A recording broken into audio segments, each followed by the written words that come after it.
ফাইন্নাহু মুলাকীকুম, এই মরণ তার সঙ্গে মোলাকাত করবে। একদিন মাটির ভিতরে হবে ঘরে মন আমার, কেন বন্ধ গলাম ঘর। কথা বলেন ঠিক কিনা? নবীর উম্মত খুব মনোযোগ দিয়েন। প্রথমে চলে যাব কবরে, তারপরে চলে যাব হাসরে, তারপরে চলে যাব আর একটা মাঠ, ইশকে রাসূলের তাড়নায়। রাত গভীর হবে, মা বোনেরা কথাগুলি শুনবেন। জানি রাত 1:45 বেজে আসতেছে, যতই রাত হোক কিন্তু কথার কাছে কোনো রাত নাই। আশিকদের কাছে রাত না, আশিক যারা রাতের বেলায় তারা আল্লাহর সাথে প্রেম করে। মানুষ নাই সে আল্লাহ প্রেমের কারণে, মানুষ নাই সে আল্লাহ প্রেমের কারণে, প্রেমের ডরি বান্দর মদিনার শোনে। হাইরে প্রেমের ডরি বান্দর মদিনার শোনে। আল্লাহ বানাইলেন কত জাতি, হইল না তার প্রেম প্রীতি। অবশেষে বানায় আল্লাহ, অবশেষে পাঠান আল্লাহ প্রেমের কারণে। অবশেষে মানুষ বানায় প্রেমের কারণে, প্রেমের ডরি বান্দরে মদিনার শোনে। কথা কন না কেন? ঠিক বলে হুজুর, মানুষের সাথে আল্লাহ প্রেম কেমনে হলো? আমাদের আগে একটা জাতি ছিল জিন। নাম কি? জিনদের ভিতরে খাজা বাবা আজমিরি আছে। এই আমার দিকে তাকান আছে, বুঝাইতেছি আজকে। মাইকে মনে ঠাডা করছে না, মাইক বালা, মাইক বালা, কিন্তু এইটাই যে এটার একটু কমাই দেয়, কানের ভিতরে সে বাঁধে। সামনের ডান, বাহিরে আওয়াজ খুব সুন্দর, বাইরে আওয়াজ ভালো, আওয়াজ খারাপ লাগছে। সামনেরটা একটু কমাই দিয়ে বক্সেরটা একটু বাড়াই দিই তো চলবে ইনশাল্লাহ। এই সামনেরটা একটু কমাই দিয়ে বক্সেরটা একটু বাড়াই বাস, তো চলবো ইনশাল্লাহ। দাও বাড়াও, এক একজন এক এক কোয়ালিটি। তো আমার সুর হলো চিকন, টান দিলে চিট চিট চিট চিট করো, তো আর এক জ্বালা আর কি, জ্বালার শেষ নেই। মনোযোগ দিয়ে, জিনদের মধ্যে কি খাজা বাবা আছে? জিনদের মধ্যে কি হুজুর গাউসে পাক আছে? জিনদের মধ্যে কি বাবা শাহজালাল আছে? তাহলে জিনদের সাথে আল্লাহর প্রেম হয় নাই? ঠিক আসতে কইলেন কে? জোরে কর।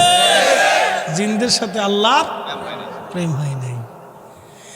জিনদের সাথে যদি প্রেম হইতো তাহলে জিনদের ভিতরে খাজা বাবা আজমিরি থাকতো। কারণ জিনদের হায়াত বিরাট বড় বড় লম্বা। কোন জিনের হায়াত এই আপনার কি বলে 1000 বছর, 10,000 বছর। কোন জিনের হায়াত 5,000 বছর আছে। আর আগের যুগের জিন যারা ছিল তাদের কারো হায়াত 30,000 বছর, কারো হায়াত 40।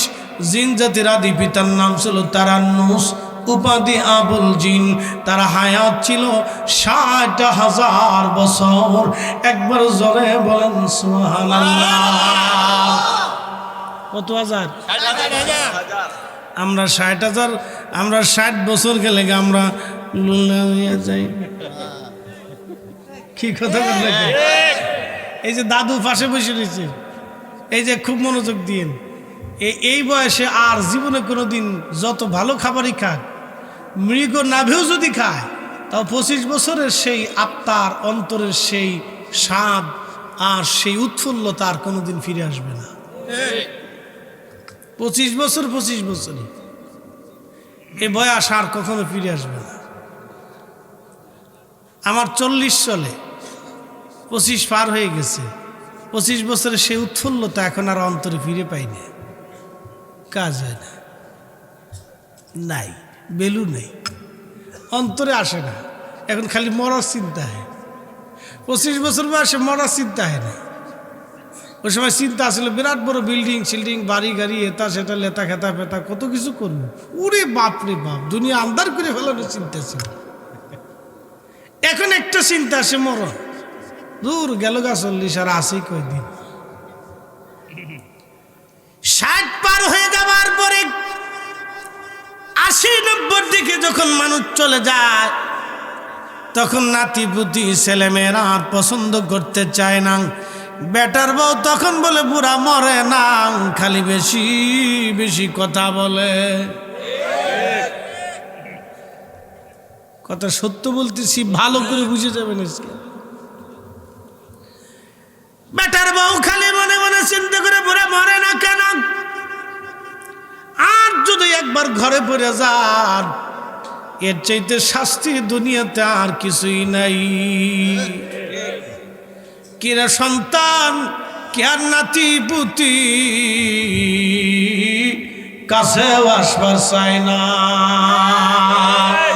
কথা কর না, বাংলাদেশের 100% বাবা মার ভিতরে 90% বাবা মা সন্তান কর্তৃক নির্যাতনের শিকার হয়। নীরব জুলুম চলতেছে আজকে প্রত্যেক ফ্যামিলির ভিতরে। 100%-এর ভিতরে 90%।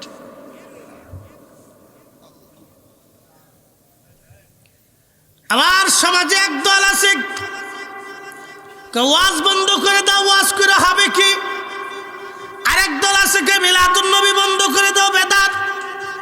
আরেক দল আছে কই হুজুর ভাড়া করে, মানুষ ভাড়া করে এনে দোয়া করার দরকার কি। আরেক দল আছে ওই যে কবে মিলাদ পড়ার দরকার কি, বন্ধ করে দাও।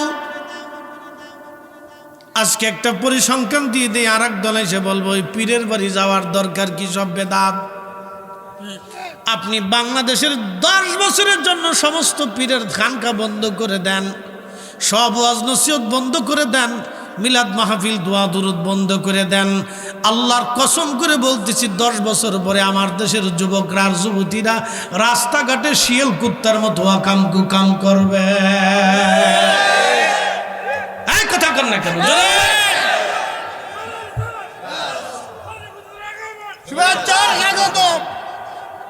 100% পিওর এবং শিয়ার। আমার দিকে তাকান, পরিসংখ্যান থেকে বলতেছি, পরিসংখ্যান এটার নাম। আপনি বন্ধ করে দেন, 10 বছরের ভিতরে আমার দেশের যুবক যুবতীরা রাস্তাঘাটে হেদায়েত শূন্য হয়ে শিয়াল কুত্তার মতো জেনা করবে। এখনই যদি যান বোটানিক্যাল গার্ডেন, রমনা গার্ডেন, সমুদ্র বীচগুলি আর পার্ক, বিনোদন কেন্দ্রগুলির ভিতর যায় দেখবেন সব কুত্তা কুত্তি, লেডা লেডি, সব হাবি জাবি, এই সমস্ত যুবক যুবতীরা যেখানে সেখানে বসে আছে, কুত্তা পর্যন্ত তাদের কাছে ফেল হয়ে গেছে। কথা কম ঠিক না?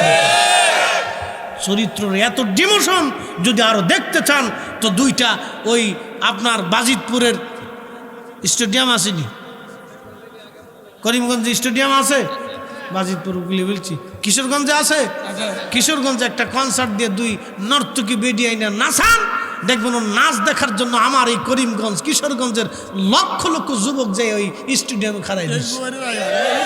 কথা কন না কেন? এর সাথে যুবতী শরীরও আছে, বেডিরও আছে, জায়গা পাবেন না মাইয়ে গোজালা,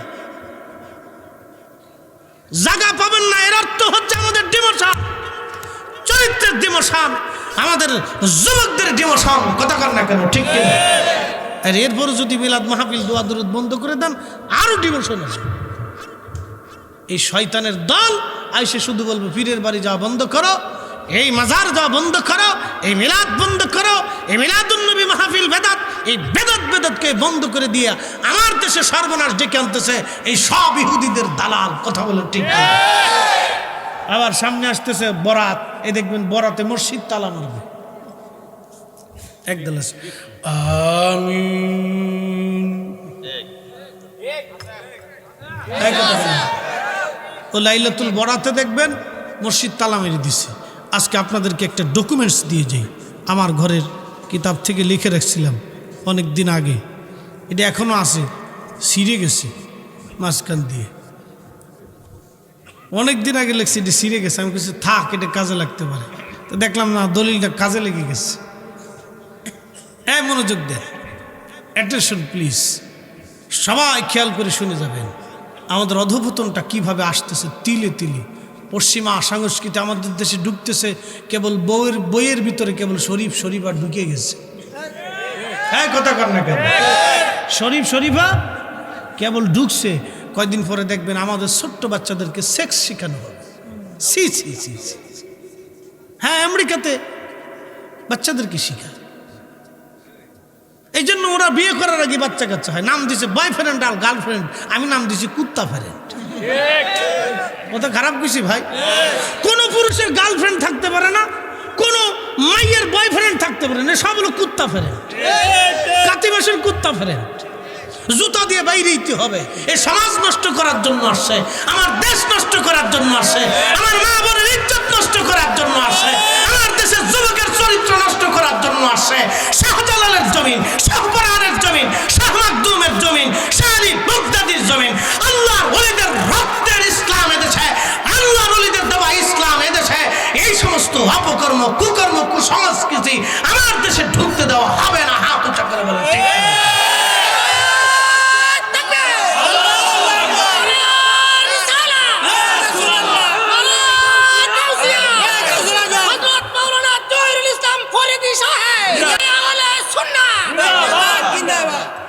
আপনারা কি রাগ বিষয়ে তকবির ভয় পেয়ে গেলেন? আমি কথা কই, আমার ডর করে না, আপনি তকবিরে ডর করে। যুদ্ধ লাগলে তো আপনি খুঁজিয়ে পাওয়া যাবে না, আপনারা ফিলিস্তিন ফাটানোর দরকার। তাহলে গর্ত খুঁজবেন যে গর্ত কোন জায়গা আছে। হাজিরিন, কথা ভালো করে বুঝে যেতে হবে। যে মাটির উপরে আজ বসে আছেন, কালকে এই মাটির নিচে ঘর হবে। আমার দেশের নারীরা যদি ঘরের ভিতরে এসে বাড়ির ভিতরে মিলাদ শরীফ পড়ে জিকির আজগার করে তালিম তরবিয়ত করে, নিষেধ করবেন না, চলতে থাকুক। কথা কর না কেন? যে ফতোয়া দিতে আসবে জুতা দিয়ে বাইরে ফতোয়া শিখিয়ে দিবে, কোনো কথা নাই। দেশের বেডিরা কনসার্ট হলে হাজার হাজার নারী চলে যেতেছে কনসার্টে, ওর তার খবর নাই, ও আইসে ফতোয়া মারাইতে, ফতোয়া জুতা দিয়ে বাইরে ওর ফতোয়া সোজা করে দিবে। শয়তানের বাচ্চা দেশের বোর ভরে ভরে গেছে। আর এই বরাতের রাত্রে কোনো মসজিদ যদি তালা মারে, তো মসজিদ কমিটির জুতা দিয়ে বেরিয়ে দিতে হবে, ওই ইমামরাও জুতা দিয়ে ফিটাইতে হবে। একবার খাস বাংলা ফতোয়া, কোনো বাকি ঝুঁকি নেই। আর ঠিক আছে নি? এবার ফতোয়া শুনে যান। আল্লামা ইমাম ফাকিহি 1200 বছর আগে একটা কিতাব লিখছে, আখবারে মক্কা, মিসকিনের ঘরে আছে। তারিখ ইবনে শিব্বা, ইমাম ইবনে শিব্বার লেখা, মদিনা নিয়ে। আল্লাহ ইমাম শামহুদ্দিন আলাফা আমার ঘরে আছে, অনেক আছে, ওরা এক লাইব্রেরি বড়া। তো মনোযোগ দিন, এগুলো আমি বলি না, বলার দরকারও নেই। এই মনোযোগ দেন। তিনি কিতাবের মধ্যে লিখছেন, কানা আহলু মক্কাতা ফীমা মাদা ইলা জামানিনা কানাত লাইলাতুন নিসফি মিন শাবান। ইমাম ফাকিহি লিখতেছেন, আমাদের জমানাতে লাইলাতুন নিসফি মিন শাবান, শাবানের মধ্য রজনী 14 তারিখ দিন যায় রাত। ইমাম তিরমিজির সুনানুত তিরমিজির ভাষায় লাইলাতুল বারাআত, লাইলাতুস সাদ, লাইলাতুর রহমান, লাইলাতুল মুবারাকা। একসাথে বলবেন না মারহাবা? ইমাম তিরমিজির মতো মুহাদ্দিস বলছে লাইলাতুল বারাত, আর আমার দেশের সুংটে মোল্লা কয় বরাত বলে কোনো রাত না, ওর জুতা দিয়ে বেরিয়ে দরকার। এই শয়তান কোথা থেকে আসছে? নতুন নতুন আমদানি হচ্ছে এক একটা। ইমাম তিরমিজির মতো মুহাদ্দিস লাইলাতুল বারাত খুঁজে পায়, ও বারাত খুঁজে পায় না। লালন বেটা ঠিকই লিখছিল, এসব দেখি কানার হাট বাজার, এক কানা কই আর এক কানারে চলো এবার ভব পারে, ওরে ওয়াহাবি কানা পথ চিনে না। আর কইলাম না। কানাত লাইলাতুন নিসফি মিন শাবান, বরাতের রাত যখন আসতো খারাজু ইলা বাইতিল্লাহিল হারাম। ইমাম ফাকিহি লিখতেছেন 1200 বছর আগের মুসলমান, ইমাম বুখারীর জমানার মুসলমান। তখন ইমাম বুখারী মসজিদে নববী থেকে একটু দূরে, মসজিদে বুখারী এখনো আছে। যারা মদিনায় যাবেন দেখবেন মসজিদে বুখারী। এই মসজিদে বুখারীতে বসে বসে তখন তিনি বুখারী শরীফ লেখেন। আল্লাহু আকবার। ইমাম বুখারীর জমানার মুসলমানরা খারাজু ইলা বাইতিল্লাহিল হারাম, মক্কার বাসিন্দা যারা ছিলেন সবাই সেই দিন হারাম শরীফে একত্রিত হইয়া ইউসাল্লুনা, তারা নামাজ পড়ত, ওয়া ইয়াখতিমুনাল কুরআন, কুরআন খতম দিত, ওয়া ইয়াদউনা, এবং তারা দোয়া করত। বরাতের রাত্রিবেলা নামাজ পড়ত, কুরআন খতম দিত এবং তারা দোয়া করত। 1200 বছর আগে বাইতুল্লাহ তালা মারা হলো না, এখনো বাইতুল্লাহ হারাম শরীফে বরাতের রাত্রে তালা মারা হয় না, এবং মদিনার মসজিদ তালা মারা হয় না, বাইতুল আকসা তালা মারা হয় না। আর আমার দেশের মসজিদ তালা মারা হয় ওইলা মাযহাবি মসজিদ। এই মসজিদের তালা ভেঙে দিতে হবে আর কমিটিকে জুতা দিয়ে পিটাইতে হবে।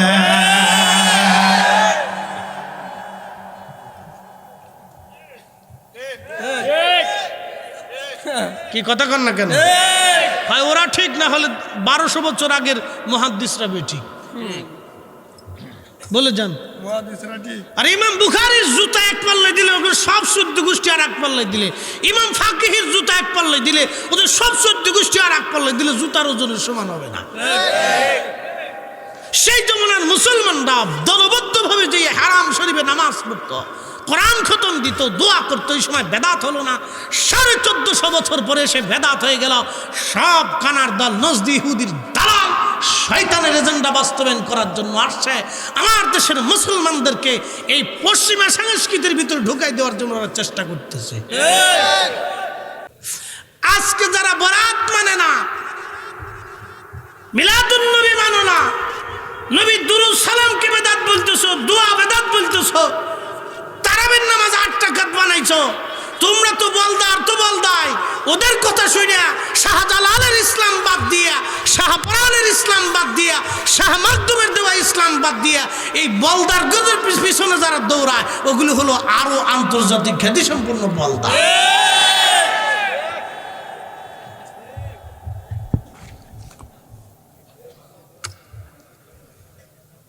শটাং করে মেরে দিছি একবার।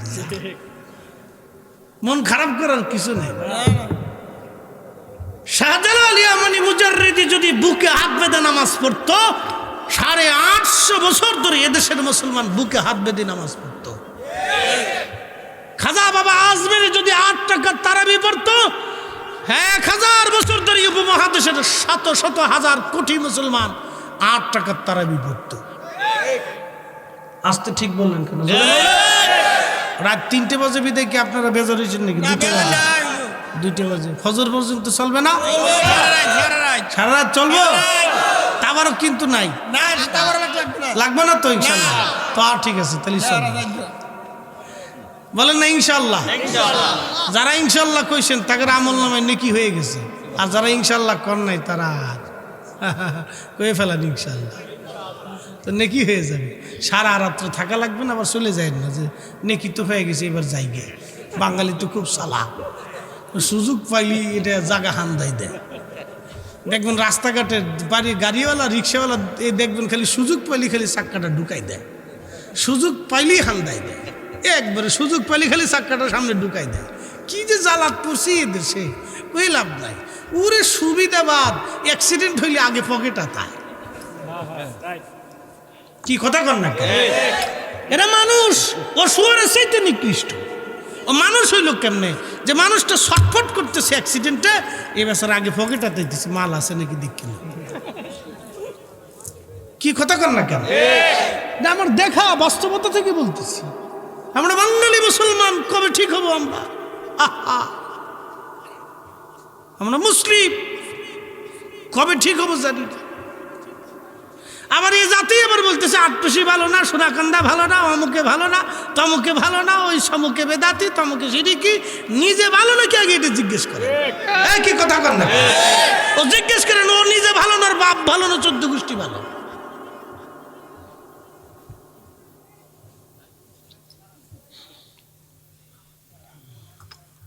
প্রিয় মুসলমান, উচিত কথায় মাওই বাজার, গরম বাতে বিলাই বাজার, ডাল বাতে কুটুম বাজার। কি কথা কন না কেন? ও আছে একদিক থেকে ঘোরার ডিম আর একদিক চলে গেছে। চলে যাওয়ার চাইছিলাম কবরে, চলে গেছি কোন জায়গায় তাল ঠিক নাই, যাক কবরের দিকে চলে যায়। তো জায়গা তো ওখানে চলে যেতেই হবে। ও তোর পিছে পিছে ঘুরছে সমন, কোন দিন জানি তোর হয় সমন জারি। দেখ না মন ঝাঁক মারি দুনিয়াদারি, দেখ না মন ঝাঁক মারি দুনিয়াদারি। ভাই বন্ধু আপন জনা সঙ্গে তোমার কেউ যাবে না রে। ও তোর খালি হাতে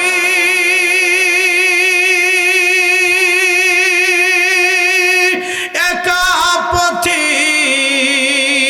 যাইতে হবে মন বেরি। দেখ না মন ঝাঁক মারি দুনিয়াদারি। কথা বলেন ঠিক কিনা? বেশি লম্বা কথা বাড়াবো না বন্ধু, কিছু মূল্যবান কথা আপনাদের সামনে তুলে ধরেছি, সমসাময়িক সমস্যা। এইগুলি না বললে সমকালীন বিষয়গুলি আপনারা বুঝবেন না। আসেন আমি কবরের দিকে আপনাদেরকে একটু নিয়ে যাই। আহা, এমন একটা ঘর, অবশ্যই কবরে চলে যাওয়া লাগবে, কোনোদিন ওই কবর থেকে ফিরে আসার সুযোগ নাই। আল্লাহর কুরআন বলল, ও বান্দা তোমাকে অবশ্যই কবরে চলে আসা লাগবে। আল্লাহ বলেন, বান্দারে কবরে তো আসবা, ওয়ালা তামুতুন্না ইল্লা ওয়া আনতুম মুসলিমুন। কবরে আসবা কিন্তু মুসলমান হয়ে কবরে আসো। মুসলমান হয়ে আল্লাহ কবরে যাইতে বললেন। আল্লাহু আকবার। এই কবর মাঝে মধ্যে আপনি কবর জিয়ারতে যাবেন, তবে রাত্রিবেলা যাবেন, দিনের বেলা না। অনেকে ভাববেন হুজুর মনে হয় ভূতে ধরবে, কবরে গেলে না, ভূতে ধরবে না, রাত্রিবেলা যাবেন, তাহাজ্জুদের সময় যাবেন। বলে হুজুর কেন তাহাজ্জুদের সময় চলে যাব? আল্লাহ নবী প্রত্যেক দিন মাঝে মধ্যে রাত্রিবেলা তাহাজ্জুদের সময় জান্নাতুল বকিতে নবীজি যাইয়া জিয়ারত করতেন। আর দাঁড়ায় দাঁড়ায় নবীজি কাঁদতেন আর বলতেন, আল্লাহ আমি সাহাবীদের উপরে সন্তুষ্ট আছি, মালিক তুমি আমার সাহাবীদের প্রতি সন্তুষ্ট হয়ে যাও। রাত্রিবেলা কবরের কাছে গেলে আপনার শরীর হিম হয়ে আসবে, কঠিন হৃদয়গুলি নরম হয়ে যাবে, পাথরের মতো শক্ত হৃদয় নরম হবে।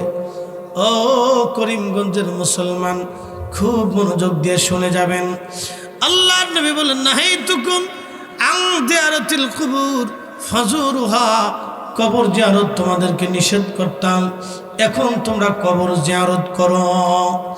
কেন কবর জিয়ারত করবেন? ওই আমার দেশের একদল আছে, তারা বলে না এগুলি সব বেদাত বেদাত, শুধু বেদাত বেদাত বলে বন্ধ করে দিচ্ছে। আজকে একটা ঘটনা আপনাদেরকে শোনাই যায়। আল্লামা ইমাম, ইমামের নাম আল্লামা ইমাম হাজরাতে সাখাবি শামসুদ্দিন সাখাবি রহমতুল্লাহ আলাইহি। আল্লাহু আকবার। ওনার পবিত্র কিতাবখানা এই মিসকিনের ঘরে আছে। ইমাম শামসুদ্দিন সাখাবি, কিতাবের নাম হলো আল কওলুল বাদি'। ইমাম শামসুদ্দিন সাখাবি, ওনার উস্তাদের নাম আল্লামা ইমাম হযরত হাজার আসকালানি আশ-শাফিঈ। পৃথিবীর মধ্যে 4 মুহাদ্দিসের এক মুহাদ্দিস, তিনি আল্লামা ইমাম হাজার আসকালানি। শুনলে খুশি হবেন, মিলাদুন নবীর পক্ষে ছিলেন। একসাথে জোরে বলা যাবে কি? মারহাবা মারহাবা মারহাবা। আসতে হয়ে গেল না? মারহাবা। আর জোরে কর না, মারহাবা। মিলাদুন নবীর পক্ষে ছিলেন, ফতোয়া দিয়ে গেছে। আর আমার দেশের পাই না। উনি না হইলে আমার সাথে তাতে আসে যায় কি? কি কথা কর না কেন? ইমাম হযরত আসকালানী পৃথিবীর 4 আলেমের এক আলেম, 4 মুহাদ্দিসের এক মুহাদ্দিস।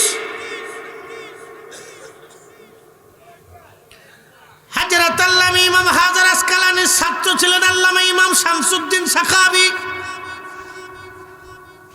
উস্তাদ হাফিজুল হাদিস, ছাত্র হাফিজুল হাদিস।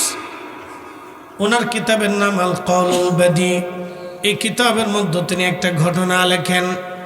হযরত হাসান বসরি রাহমাতুল্লাহ আলাইহির জমানায় একজন মুসলমান নারী হযরত হাসান বসরি রাহমাতুল্লাহ আলাইহির খেদমতে আসছে। খেদমতে আসিয়া বলল, হুজুর আমার মেয়েটা রাত্রিবেলা মারা গেছে। আল্লাহর ওলি গো, আমার মেয়েটা যে রাত মারা গেল, আমার মেয়েটা জান্নাতি না জাহান্নামী আমি একটু জানতে চাই। কি কষ্ট হইতেছে আপনাদের? মুতে ধরছে তো উড়ে কে বুঝতেছি না, উড়া যাবে না, মোনাজাতের আগ পর্যন্ত উঠা যাবে না। তার মানে এরকম না যে আপনাদেরকে নিয়ে সারা রাত্র করতেছি। ইম্পর্টেন্ট কিছু কথা, গুরুত্বপূর্ণ কিছু তথ্য আমাদের দেওয়া দরকার। আমরা সমাজ কলুষিত হচ্ছে, বেদাতের ডরে অনেক মুসলমান আজকে কবর জিয়ারত ছাইড়েই দিছে। কি কথা কর না কেন? ফাতিহা ছাইড়ে দিছে। বাৎসরিকভাবে বাবা মার জন্য একটু ঘরের ভিতরে কোরআনের হাফেজদেরকে ডাইকে এনে একটু কোরআন খতম দিত। ওলামা একরাম ডাইকে এনে গ্রামের মানুষ এনে একটু মিলাদ শরীফ পড়াইতো। এটা বন্ধ করে দিছে বাবা, এগুলি বন্ধ করে দিছে বেদাতের ভয় দেখাইয়া। আপনাদেরকে এগুলি বুঝানোর জন্য আপনাদেরকে একটা বিশুদ্ধ ঘটনা উপস্থাপন করতেছি, বুঝে তারপরে বাড়ি যাবে।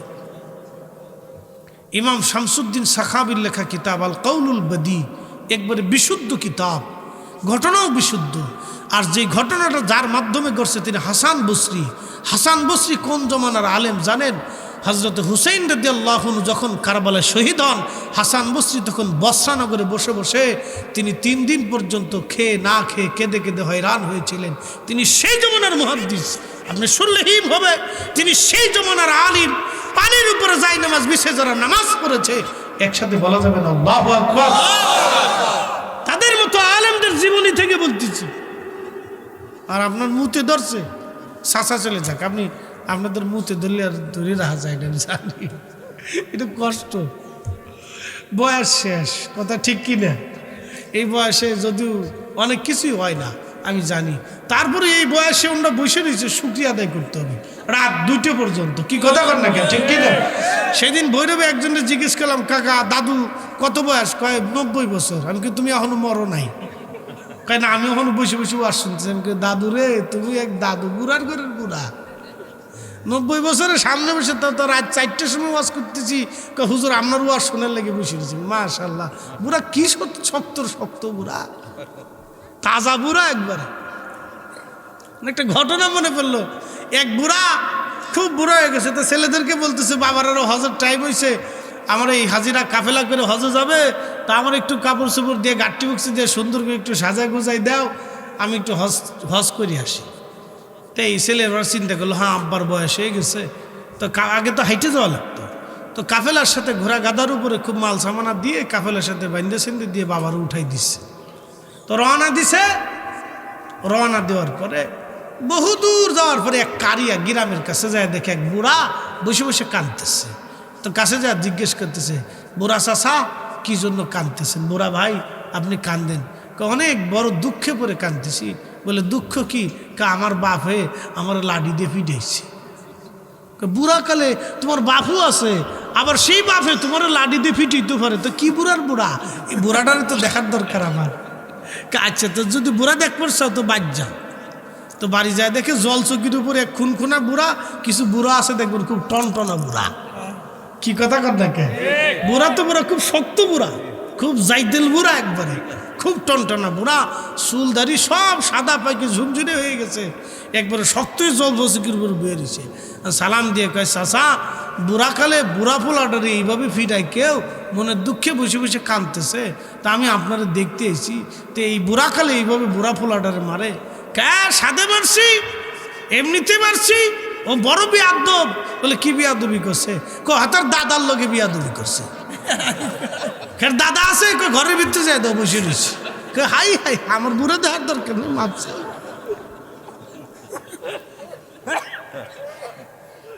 আমার বুড়া লাগতো না। এইরকম বুড়াও আছে, কিছু জুয়ান্ডির সাথে বুড়াটির ইমান পাকা, অত দলিল লাগবে না মিলাদ পড়া। এই কথা কন না, জোরে কর, এত দলিল লাগবে না মিলাদ পড়া, না পড়াইলে হুজুরে বিদায় করে দে, ওরা খাওয়াবো না। এই কথা কর, শক্তি ইমান আলা বুড়া, বিরাট শক্ত বুড়ার বুড়া। এরকম বুড়া যতদিন আছে ততদিন আমরা সুন্নিয়ত হারাবে না। কি দাদা কথা খারাপ করতেছি? হ্যাঁ, বুঝে যাইতে হবে, কথা ক্লিয়ার না ভেজাল আছে? একবারে ক্লিয়ার। হাজরাতে হাসান বসরি রাহমাতুল্লাহ আলাইহির বারগাহে ও মা বোনেরা কথাগুলি শুনে যাবেন। মহিলা কেঁদে কেঁদে আসছে, কেঁদে কেঁদে এসে বলতেছে, হুজুর আপনার দরবারে আমি আসছি, মেহেরবানি করে একটা নালিশ। বলতেছে, বলো মা কি বলতে চাও? আমার মেয়েটা দুনিয়ার থেকে বিদায় হয়ে গেছে, মেয়েটা জান্নাতি নাকি জাহান্নামী আমি জানতে চাই। হাসান বসরি বলতেছে, মা রে, তোমার মেয়েটা জান্নাতি নাকি জাহান্নামী কি করে আমি বলতে পারবো? তবে মা বাড়ি চলে যাও, রাত্রিবেলা একটা আমল করবারে মা, এশার নামাজ পড়িয়া তুমি অতিরিক্ত 4 রাকাত নফল পড়বা। 4 রাকাত নফল নামাজে সূরা ফাতিহার সঙ্গে তুমি সূরা তাকাসুর পড়বা। কি রে সাকো, আরে ওয়াজের ডাকে সার কথা ভুলে গেছে। হুজুর মরে যাক, অসুবিধা নেই, আজকে ওয়াজ শুনে লই। আচ্ছা অসুবিধা নাই, এই ওরাও ওয়াজ খুব মনোযোগ দিয়ে শুনতেছে। চা মাঝে মধ্যে একটু না খাইলে, একটা তো গলা, এই একটা পিডিয়েছি, এখন ফিডাচ্ছি, কালকে 3টে ফিডাবো, বুঝতে পারছেন? কালকে 3টে, তারপরের দিনও 2টে, তারপরের দিন 3টে, তারপরের দিন 4টে। বুঝলেন ঠেলাটা কারে কয়? এরকম চলতেছে আর কি। তা আল্লাহ চালায়, গলা একটা গলা খুব পিটাপিটি চলে, আর ঘুম হয় না ঠিক মতো, খুব কষ্ট। জাননি এই বয়সে টিকে আসি। অনেকে কয় হুজুর আপনার চেহারা ভালো থাকে কেমন? আমাকে আল্লাহ জিকিরের জন্য থাকে, কারণ দীর্ঘ সময় আল্লাহ জিকিরের মজলিসে কাটাইতে হয়। কথা কন নাকি, ঠিক কিনা? মানুষের 2টা খোরাক, একটা হলো দেহের খোরাক, একটা হচ্ছে রুহের খোরাক। রুহের খোরাক হচ্ছে আল্লাহর জিকির, কোরআন তেলাওয়াত, দুরুদ, ওয়াজ নসিহত, দোয়া, নামাজ, এগুলি হলো রুহের খোরাক। এটা যত বেশি দিবেন এই রুহের খোরাকই তত বেশি বাড়বে। হযরতে হাসান বসরি রাহমাতুল্লাহ আলাইহি ডাক দিয়ে বলেন, মা রাত্রিবেলা চলে যাবে, এশার নামাজ পড়িয়া রে মা তুমি 4 রাকাত অতিরিক্ত নামাজ পড়বে, সূরা ফাতিহার সঙ্গে সূরা তাকাসুর পড়বে। তাকাসুর পড়িয়া রে মা তুমি রাত্রিবেলা ঘুমাইবা, ঘুমানোর আগে তসবিহখানা হাতে নিয়া আমার নবীর নামের দুরূদ শরীফ পড়তে পড়তে ঘুমায় পড়বা। জননী রাত্রিবেলা ঘুমের ঘরে আল্লাহ দেখাই দিবে তোমার মেয়ে জান্নাতি নাকি জাহান্নামী। একবার জোরে জোরে বলা যাবে কি মারহাবা। ওই মহিলা চলে গেছে, রাত্রিবেলা আসার নামাজ পড়ে 4 রাকাত নফল নামাজ পড়লেন। সূরা ফাতিহার সাথে সূরা তাকাসুর, আলহাকুমুত তাকাসুর হাত্তা যুরতুমুল মাকাবির।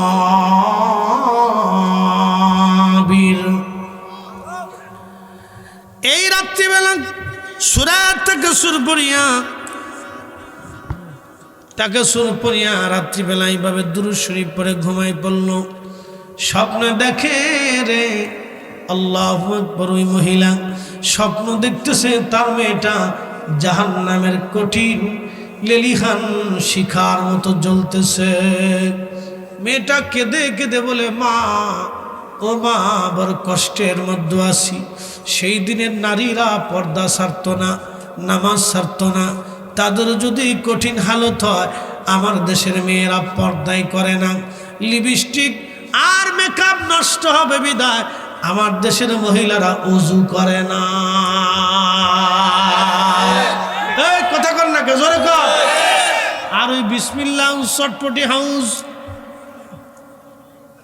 নাম কি? বিসমিল্লাহ চটপটি হাউস, কবিরউদ্দিনের ফুসকা ঘর। কথা কম না কে, না বুঝেন নাই? ফুসকা ঘর চিনছেন নি? ফুসকা ফুসকা খায়, চটপটি খায় আর ফুসকা খাইয়ে পরে ফার্মেসিতে যাইয়া কয়, ভাইজান আমার এক পাতা সার্জেল দিয়ে দেন, খা যদ্দুর পারিস খা, খাইয়ে মরে যা। এটা খাইব। নামাজ রোজার ধার ধারে না, পঞ্চম পুষিতে নাই, জিকির আজগার নাই। এই দুনিয়ার মহিলারা এক জায়গা বইলে এমন গল্প শুরু করে দেয়, চেউ চেউ চেউ চেউ চেউ চেউ চেউ চেউ। আমি নাম দিছি আনলিমিটেড রেডিও ব্যাটারি সারা বিবিসি নিউজ।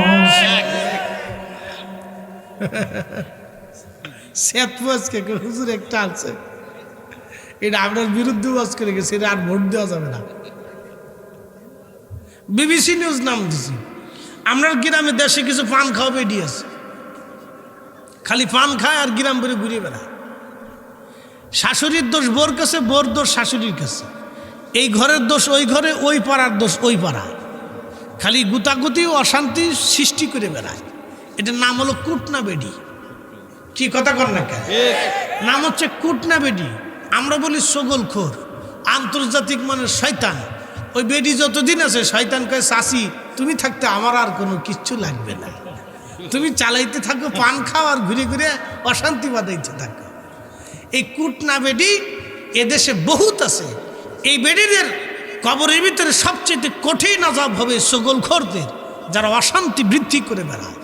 আমার দেশে দেখবেন কিছু ওই হুজুরও ঢুকে গেছে, এ সুন্নি জামাতের ভিতরে কিছু আছে, এই দোষ এই দোষ, এই দোষ এই দোষ, এর ভুল হয়েছে এর ভুল হয়েছে, নিজের ভুল নাই। আপনাদেরকে একটা কথা বলি, যে খালি সুন্নি আলেমদের ভুল খুঁজে বেড়ায়, নিজের ভুল দেখে না, বুঝবেন এটা শয়তান। হ্যাঁ ঠিক আসতে বললেন কেন? বুঝবেন এটা শয়তান, এটা দুষ্ট, এটা অশান্তি বৃদ্ধি করার জন্য আসছে। এমন ভাব লইছে উনি বিরাট বড় সাইকুলা দিয়ে, নিজে খালি বিরাট বড় শুদ্ধ দেখা, আর সব ভুলে আছে, উনি খালি শুদ্ধ।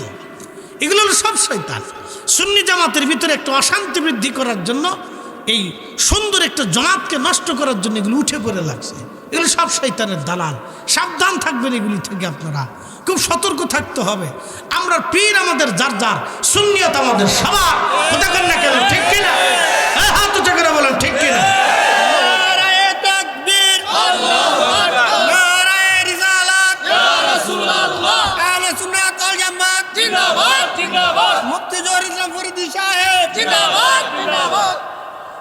এই দুষ্টগুলি খুলে শুধু অশান্তি করবে, সগলখোর। কষ্ট হইতেছে আপনাদের? না। চলে যাচ্ছেন তো বসেন, আর একটু চলল, এরপরে দোয়া করে দিব। তাহাজ্জুদের সময় হয়ে গেছে ইনশাল্লাহ, আর অল্প একটু টাইম, 10-15 মিনিট একটু কষ্ট করেন, ঘটনাটা শুনে যান। খুব দামি একটা ঘটনা। মহিলারা আপনারা ভালো করে শুনিয়েন, খালি ফুসকা হাউসে দৌড় দিয়েন না। এই মহিলা চোখের পানি ছেড়ে ছেড়ে কাঁদে, যেহেতু কবরের আওয়াজ ওয়াজ কবরের কথাই বলে যায়। মহিলা কাঁদে, মা কাঁদতে সাহা, আমার মেয়েটা জাহান্নামী হয়ে গেল। সকালবেলা ফজরের নামাজ পড়ে মহিলা হযরত হাসান বসরি রাহমাতুল্লাহ আলাইহির দরবারে আবার আসছে। হুজুর, আপনি একটা আমল দিয়েছিলেন সূরা ফাতিহার সঙ্গে সূরা তাকাসুর, 4 রাকাতি নামাজ পড়ে প্রিয় নবীর দুরূদ শরীফ পড়ে আমি রাত্রিবেলা ঘুমাইলাম। ঘুমের ঘরে আবার আল্লাহ আমার মেয়েটাকে স্বপ্ন দেখাইলো, কিন্তু দেখলাম মেয়েটা জাহান্নামের লেলিহান আগুনের মধ্যে জ্বলতেছে। আমি মা সহ্য করতে পারতেছি না। হুজুর, আমার মেয়েটার ব্যাপারে আমি কি সিদ্ধান্ত নিতে পারি বলেন? হাসান বসরি ডেকে বলেন, মা রে, তোমার মেয়েটা জাহান্নামে চলে গেছে রে মা। ও মা, এখন তোমার মেয়েটার জন্য অধিক পরিমাণে সদকা দিতে থাকো। মহিলা চলে গেল। রাত্রিবেলা হাসান বসরি রহমাতুল্লাহ ঘুমায়, স্বপ্নের করে দেখতেছে জান্নাতের উচ্চ মাকামে, সুন্দর এক জান্নাতের ওই পল্লীতে, ওই সুন্দর নদীর পারে সুন্দর মোহনা দিয়ে একটা মেয়ে সুন্দর পোশাক পরে হেঁটে হেঁটে ঘুরে বেড়াচ্ছে। হাসান বসরি ডাক দে বলেন, ও মা, বলো তুমি কে? জান্নাতের উচ্চ মাকাম দিয়ে ঘুরে বেড়াও। মেয়েটা ডেকে বলল, হুজুর, আপনি কি আমাকে চিনেন নাই? যেই মা যে আপনার তার মেয়ের ব্যাপারে আপনার কাছে সমাধান আনতে গিয়েছিল, সে কি জাহান্নামী জান্নাতি জানার জন্য গিয়েছিল, আমি তারই মেয়ে। আল্লাহ আমারে মাফ করিয়া জান্নাতের উচ্চ মাকাম আল্লাহ আমারে দিয়েছে। তুমি রহমান, তুমি মেহেরবান, বলেন তুমি রহমান, তুমি মেহেরবান।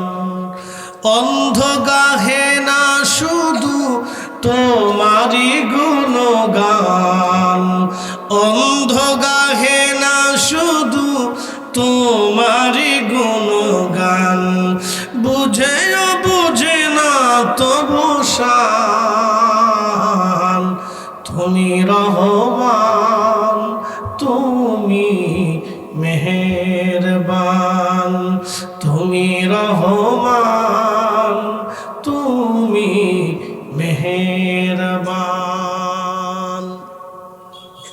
কষ্ট হয় না? এই মেয়েটা ডেকে বলল, হুজুর, আল্লাহ আমাকে মাফ করে দিয়েছে। হাসান বসে ডাক দেখে, মা, কেন তোমাকে আল্লাহ মাফ করলো বলবানি? মেয়েটা ডাক দে বলল, হুজুর, একটা কারণে আল্লাহ আমাদেরকে মাফ করে দিয়েছে।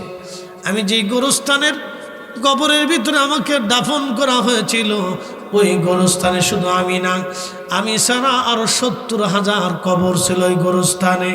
হুজুর, ওই রাস্তা দিয়ে একজন আবিদ ও জাহিদ আল্লাহর ওলি ওই রাস্তা গোরস্থানের পাশ দিয়ে যাওয়ার সময় আমাদের কবরের পাশে দাঁড়াইয়া আমার প্রিয় নবীর দুরূদ শরীফ পড়ে পড়ে পড়ে পড়ে। দুরূদ শরীফ কি শরীফ? জোরে বলেন কি শরীফ? আরো জোরে বলেন। আমরা মিলাদে কি পড়ি? জোরে বলেন, আরো জোরে।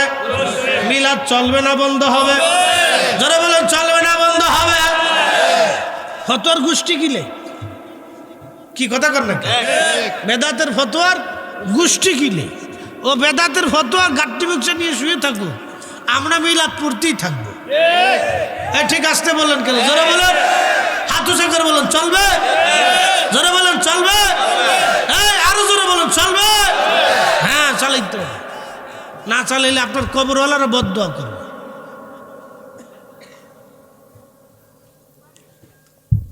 আরে কি কয় জানেন? আপনারা কয় কিছু ওই পেট পূজারি হুজুরের পয়সার দান্দা, মিলাদ পড়লে 200-100 টাকা দেয়। পেট পূজারি হুজুরের পয়সার দান্দা, আর উনি এত বড় হুজুর, ওনার আর পয়সা লাগে না, ওনার ফেরেশতারা খাবার দিয়ে যায়। কি কথা করলেন? উচিত কথাই ময় বাজার। উনি এত বড় হুজুর যে ওনার পয়সা করি লাগে না, ফেরেশতারা ওনার চাল দিয়ে যায়। উনি আর পয়সা কামাই করে না। বাপ লইছি কি, খালি পয়সা আমরাই লই। আমার ঠিকই 1000 টাকার নোট একটা দিয়ে যদি খালি গঞ্জ হুজুর দোয়া করেন, কি দরকার ছিল? না দিলেও তো পারতেন। কি কথা কর না খা, এই সময় বিরাট খুশি। কি দরকার? আমি তো ঢাকার মসজিদের খতিব, আমার ওই যারা গেছে ওরা জানে মোটামুটি বড় মুসলি, সব ওই তালের আর কি, আমি শুধু এক তালের আর কি। বিরাট জ্বালা, কিন্তু মুসল্লিরা খুব মহাব্বত করে, তা খুব মনোযোগ দিয়ে। তো অনেকেই দোয়া চায়, তো দোয়ার সাথে কিছু দাওয়ার সাথে দিয়ে দেয়। ওরা জানে যে দাওয়া না দিলে তো দোয়া কায়দা মতো করবে না। আবার নামটা সুন্দর করে লিখে দেয়, লিখে দিয়ে আমি আবার লিখে রাখি, কারণ ও বেহেশত না পাঠানো পর্যন্ত খুশি হবে না। এক জায়গায় এরকম হয়েছে কি, টাকা দিছে 2000, হুজুরে কবেন দোয়া করতে, তো হুজুরে দোয়া করে নাই, নাম ধরে দোয়া করে নাই, পরে এসে টাকা ব্যাগ দেন। 2000 টাকা দিছি দোয়া করার জন্য, আপনি নাম ধরে দোয়া করেন না, টাকা ব্যাগ দেন। কি জ্বালার জ্বালা! ঢাকার মসজিদ তো দোয়া নাম ধরে করি, একবারে জান্নাত পর্যন্ত কিনার পর্যন্ত নিতে হবে, না হলে বিপদ আছে। তাহলে কেউ যে হুজুরের হাদিয়া দিলাম কিন্তু হুজুর দোয়া করে নাই, আর এক জ্বালার জ্বালা, জ্বালার শেষ নেই। হ্যাঁ, মহিলারা মনে হয় মরে গেছে না, ওয়াজ শুনতেছে কিছু, শুনলে ভালা, নাহলে কালকে আবার স্টার চলছে, এখন আর নাই, আছে নাই, এখন আর নাই। আগে কি যেন ছিল, কেহরমান না কি যেন কয়, এটা কি কিরণমালা। উরে বাপরে বাপ, বাপরে বাপ, কিরণমালা দেখার লেগে তালাক পর্যন্ত হয়ে গেছে। স্বামী ছেড়ে দিবে তো কিরণমালা ছাড়বে না, এইরকম আকর্ষণ এসে গেল। তো যাক, এটা আল্লাহ বাঁচাইছে, বেডিটা এখন আর ওইদিকে নাই। কিছু হলে এখন ওয়াজ নসিহত শুনে, কি কথা কর না কেন, কিছু হলেও শুনে এখন ওয়াজ নসিহত খুব মনোযোগের সাথে শুনে। বেটাকার সাথে বেডিরা ভালা, কারণ বেটাকার আবার একটু বিড়ি খাওয়ার অভ্যাস আছে, 2 টান টুন না দিলে শরীর হিট হয় না। আমি একদিন এক বাথরুমে ঢুকছি, পাবলিক টয়লেটে, যাই দেখি খালি বিড়ির গন্ধ। ঘটনা কি, এত বিড়ির গন্ধ কে? তো বাইরে এসে কেয়ারটেকার আবার বাথরুম করে 10 টাকা দেওয়া লাগে, কি জ্বালার জ্বালা, বাথরুম করেও 10 টাকা দিয়ে আসতে হয়। তো 10 টাকা দিয়ে গেলাম, এই বেটা, এই ভিতরে বিড়ির গন্ধ কা একটু পরিষ্কার করতে পারস না? হুজুর আপনার আগে যে ঢুকছিলে হেতা বিড়ি টানছে। বিড়ি টানার জায়গা কি আর নাই রে? কত জায়গা আছে রাস্তাঘাটে, আজকে সেভাই মাইনকে সেভাই কোনাকাঞ্চিতে, তো বাথরুমের ভিতরে বসে বিড়ি টানলো কে? হুজুর বিড়ি না টানলে বলে ক্লিয়ার হয় না। তার মানে হে বিড়ি ধরে নাই, বিড়ি হেরে ধরে ফেলছে। উপর দিয়ে টানবে, নিচ দিয়ে ক্লিয়ার হবে, উপর দিয়ে টান দেবে, নিচ দিয়ে ক্লিয়ার হবে। তো বিড়ি কি পরিমাণে ধরছে, তো মনে করেন যে মহিলাদের আবার বিড়ি টানাটানের ঝামেলা নাই, বেটাকার বিড়ি টানার ঝামেলা আছে, কোনাকে চিন্তা করে 2 টান দিয়ে আসে, বাস। একটা বিড়ির দাম কত হিসাব দিয়ে যায় আজকে? বিড়ির দাম কত? 5 টাকা। প্রত্যেক দিন একজনে বিড়ি লাগে কয়টা? 20 দিয়ে, তো 5 কুড়িতে 100, মাসে গেলে 3000। 3000 শুধু বিড়ির পিছনে খরচা করছে। এরা যদি জিজ্ঞেস করেন যে চাচা, ভাই, বিরাদার, আত্মীয়, বন্ধু, দোস্ত, সুমন্দি, শালা, আর কিছু কমু কে? শালা কইছিতে কি বেজার হয়েছেন আপনারা? আমার বুঝি শালা নাই, আপনাদের নাই বুঝি। এটা কি গালি? এটা গালি না, এটা তো বড় আত্মীয়র নাম। এটা গালি কে কইছে? কে কইছে এটা গালি? এটা তো বড় আত্মীয়র নাম। তো যাই হোক, এটা যদি কন যে ভাইরে, এই মসজিদের ইমাম সাহেবের বেতন বাবদ 500 টাকা দিস মাসে, ও মসজিদের ক্যাশিয়ারের জুতা শেষ হয়ে যাবে, টাকা দিবে না। ঠিক আসতে বলেন কে? মসজিদের ইমাম সাহেবের বেতন কত?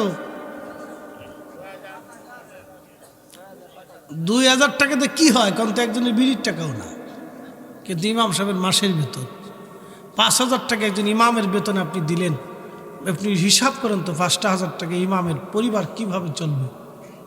তার স্ত্রী আছে, সন্তান আছে, তার স্ত্রীর তো একটা শখ থাকতে পারে স্বামীর কাছ থেকে। স্বামীর পক্ষ থেকে তো তার আশা থাকে যে আমার স্বামী হয়তো আমাকে কিছু একটা গিফট দিবে, ভালো কিছু দিবে। কিন্তু বড় আফসোস, কমিটির দোষ দিয়ে লাভ নেই। বিড়ির জন্য টাকা খরচা করবে, বিড়ির জন্য টাকা খরচা করবে, কিন্তু মসজিদের ইমাম সাহেবের জন্য 10 টাকা দিবে না। বুঝতে পারছি? বড় আফসোস, আমরা বড় কষ্টে আছি। তো হিসাব কষে দিলাম আজকে, বাংলাদেশে এরকম লক্ষ লক্ষ ইমাম আছে যারা 5000 টাকা বেতন পায়, লক্ষ লক্ষ ইমাম আছে। এদেশের মানুষ বিড়ির পিছনে খরচা করবে, কিন্তু ইমাম সাহেবের 100 টাকা বেতন দেবে না। সে আবার ঘুমায় ঘুমায় স্বপ্ন দেখে জান্নাতে চলে যাবো, 80টা হুড নিয়ে হয়ে থাকবো। শয়তানে কাউরে চাচা, যতই স্বপ্ন দেখো কাজ হবে না। ইমাম থেকে জান্নাতে যাবা, ও কাজ হবে না কাকু। একসাথে জোরে বলেন তো আল্লাহু আকবার। হযরত হাসান বসরি রাহমাতুল্লাহ আলাইহি বলে, মা কি জন্য মালিক তোমাদেরকে ক্ষমা করলো বলো? মেয়েটা ডেকে বলতেছে, হুজুর আল্লাহর ওলি গো, রাতে আধারে আল্লাহর একজন ওলি গোরস্থানের পাশ দিয়ে যাওয়ার সময় এই কিছুবার দুরূদ শরীফ পড়ে গোরস্থানবাসীর জন্য দোয়া করেছিল। ওই দুরুদের খাতিরে আল্লাহ আমাদের ৭০,০০০ গোরস্থানবাসীর জীবনের গুনাহগুলি আল্লাহ মাফ করে দিয়ে জান্নাতি বানাইছে। না না, একসাথে জোরে বলেন তো আল্লাহু আকবার। হাসান বসরির জামানা, ইমাম হুসাইনের জামানার মুসলমান কবরের পাশে দাঁড়াইয়া দুরূদ শরীফ পড়ে দোয়া করত। আজকে ওরা কারা বেদাতের ফতোয়া দিয়ে বন্ধ করতে চায়? আজকেও তার মানে বলা চলে দোয়া করলে মাইয়িতের জন্য কবুল হয়ে যায়। আমরা সুন্নি মুসলমান, এই জন্য আমরা বিশ্বাস করি আমাদের দোয়াগুলি কবরে কাজে লাগবে। অতএব আমরা আজকে থেকে শিখে গেলাম দোয়া কখনো বন্ধ হবে না। কথা বলেন ঠিক কিনা? কবরের আলোচনা আমার শেষ, এদিকে আর আমি বাড়াবো না। হাসরে যদি চলে যায় তো আজকের ওয়াজ শেষ হবে না। তারপরও বেলালের ওয়াজ আপনারা শুনতে চাইছেন। এই হযরতে বেলালের জীবনের ছোট্ট একটি দিক আপনাদের সামনে ওয়াজ করে যাব। হযরতে বেলালের কেন মর্যাদা আল্লাহ পাক দিলেন, তার প্রথম নাম্বার কারণ ছিল গোলামির জন্য। এমন গোলামি তিনি করেছিলেন আল্লাহু আকবার কালেমার জন্যে। এমন পরিমাণে মার রিমান্ড বেলাল রাদিয়াল্লাহু আনহুর মতো আর কারো নসিবে এত মার জুটে নাই। এত পরিমাণে মার উনি খেয়েছিলেন বেলাল, এত পরিমাণে ওনাকে মারা হয়েছিল। গলার মধ্যে রশি বেঁধে, মরুভূমির মধ্যে হাত পা বেঁধে ফেলে রেখে আসা হতো, বুকের উপরে পাথর চাপা দিয়ে। লড়াচড়া করতে পারতেন না। মরুভূমির লোহাওয়াগুলি, প্রচণ্ড গরম বালুগুলি শরীরের মধ্যে লেগে লেগে ফুসকা পড়ে পড়ে ঘা হতো। ওই ঘায়ের মধ্যেই বেলালকে চাবুক দিয়ে পিটনি হতো। কোনো ওষুধ ব্যবহার করা হতো না। কত রজনী বেলাল রাদিয়াল্লাহু আনহু নির্ঘুম কেটেছে। কতদিন ক্ষুধার যন্ত্রণায় বেলাল নির্ঘুম কাটাই দিয়েছে। কতদিন হযরতে বেলাল রাদিয়াল্লাহু আনহু ক্ষুধার যন্ত্রণায় দিন কাটাই দিয়েছে। এইভাবে মাঝে মধ্যে অজ্ঞান হয়ে পড়তেন, শুধু আহাদ আহাদ আহাদ আহাদ বলে কাঁদতেন। আল্লাহ এক, আল্লাহ এক, আল্লাহ এক, আল্লাহ এক। আর কোনো কথা বেলালের আসতো না, শুধু বলতো আল্লাহ এক। এইভাবে বহু বছর বহু দিন পার হয়ে গেল। হযরত বেলাল রাদিয়াল্লাহু আনহুর লেখা নাই, পড়া নাই, কিন্তু কলিজায় নবীর প্রেম এবং আল্লাহর প্রেম থাকার জন্য আমার নবীজি তাকে মসজিদের নববীর মুয়াজ্জিন বানাই দিলেন। ইমাম নবী মুয়াজ্জিন হযরতে বেলাল। আল্লাহু আকবার। এত পরিমাণে মর্যাদা আল্লাহ পাক দিলেন।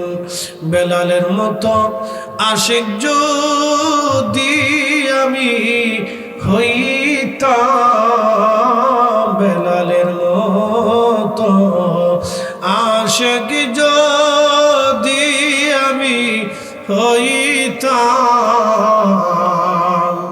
এ দুনিয়ায় নবীর দেখা পাইতাম, এ দুনিয়ায় নবীর দেখা পাইতাম।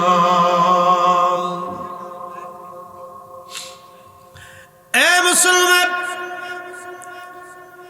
মুয়াজ্জিন হয়ে গেলেন বেলাল, রাসূলের দরবারের মুয়াজ্জিন। কিন্তু লেখাপড়া কিচ্ছু নাই, নবীর দরবারের মুয়াজ্জিন। একটা কারণে, ইন্না আকরামাকুম ইনদাল্লাহি আতকাকুম। কুরআন বলতেছে আল্লাহর দরবারে তার দাম বেশি, আল্লাহর দরবারে যার মর্যাদা বেশি, আল্লাহর দরবারে তার মর্যাদা বেশি, যিনি দুনিয়াতে যার অন্তরে তাকওয়া বেশি, আল্লাহর ভয় বেশি, যার অন্তরে আল্লাহর ভয় বেশি, তার দাম আল্লাহর দরবারে অনেক বেশি। একবার জোরে বলা যাবে কি আল্লাহু আকবার। আল্লাহর নবীর ইন্তেকাল মুবারক হয়ে গেল। মদিনার মানুষ কান্না, 3 দিন খাওয়া দাওয়া বন্ধ হয়ে গেল। হযরত বেলাল রাদিয়াল্লাহু আনহু আযান বন্ধ করে দিলেন। দীর্ঘদিন বেলাল আযান দেন না। আবু বকর অনুরোধ করলেন। হযরত বেলাল বলেন, আবু বকর রে, আপনি কি আমাকে কিনেছিলেন নিজের জন্য না আল্লাহর জন্য? বলে, আল্লাহর জন্য। যদি আল্লাহর জন্য কিনে থাকেন তাহলে আমার প্রতি আপনার অধিকার নাই। আপনি দয়া করে আমাকে চাপ প্রয়োগ করবেন না। আমি নিয়ত করেছি নবীর ইন্তেকালের পরে আর আযান দেব না, আমি আর আযান দিব না নিয়ত করেছি। হযরত বেলাল আর কোনদিন তিনি আযান দেন নাই। ইমাম জাইলাই নাসবুর রায়ের মধ্যে লেখেন, বেলাল আবু বকর থেকে বিদায় নিলেন সিরিয়াতে চলে যাওয়ার জন্য। আল্লামা ইমাম কিরমানি শরহে বুখারীর মধ্যে তিনি লিখতেছেন, নবীজির স্মৃতিগুলি দেখে দেখে বেলাল সহ্য করতে পারতেন না, বিরাট বড় কষ্ট হতো। আপনারা জানবেন, কোন সন্তান মারা গেলে মা কবর দেখে দেখে কাঁদতে থাকে, মা সন্তানের জামা ধরে কাঁদে, মা সন্তানের বিছানা ধরে ধরে কাঁদতে থাকে। বেলাল ওইভাবে দীর্ঘদিন নবীজির স্মৃতি বিজড়িত দেখে দেখে কাঁদতেন, সহ্য করতে পারতেন না হযরতে বেলাল, কষ্ট হতো ওনার। ইমাম কিরমানি শরহে বুখারীর মধ্যে লেখেন, এই স্মৃতি বিজড়িত জায়গা দেখে বেলালের বরদাস্ত হতো না, এই জন্য চলে গেলেন তিনি। আল্লাহু আকবার।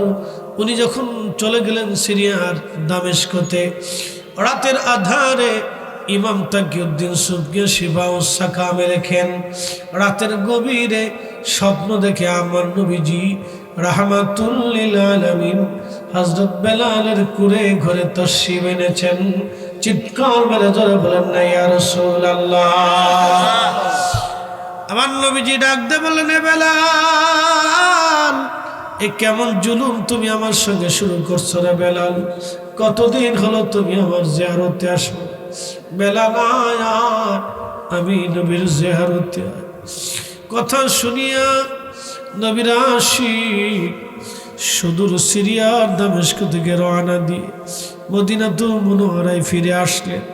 তাহাজ্জুদের ওয়াক্ত চলতেছিল। জালি মুবারক রওজা মুবারকের সঙ্গে মাথা টেকে কাঁদতেছে। বিনয়ে বিনয়ে বেলাল রাদিয়াল্লাহু আনহু কান্দে আর বলে, হুজুর বলেছিলেন গোলাম আপনার কদম মুবারকে হাজির হয়ে গেছে। ইয়া রাসূলুল্লাহ, গোলাম আপনার কদম মুবারকে হাজির। বিনয়ে বিনয়ে বেলাল রাদিয়াল্লাহু আনহু